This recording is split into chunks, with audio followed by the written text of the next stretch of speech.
ఎప్పుడైతే ప్రార్థన లేదో మనము పరాజయం పాలైపోతాం. రెండోదేంటంటే ప్రభువు చేయాల్సిన పనుల్లోనికి మనం దిగుతూ ఉంటాం. కొన్ని కార్యాలుంటాయి. అవి ప్రభువు మాత్రమే చేయాలి.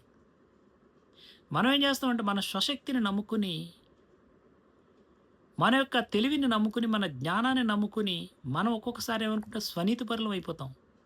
మేము చాలా ప్రార్థనా పరులం గదా! మేము చేసేస్తాం అనుకుంటాం. లేక మాకి శక్తి చేత చేయగలం.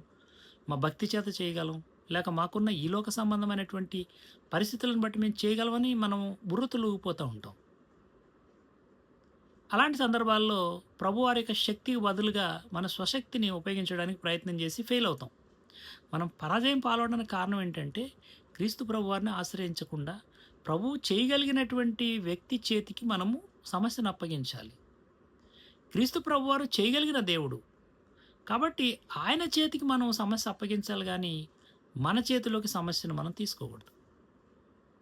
అలా తీసుకున్నప్పుడే మన జీవితాల్లో గానీ, అనేకుల జీవితాల్లో గానీ సమస్యలు, పరాజయాలు ఎదురవుతా ఉంటాయి.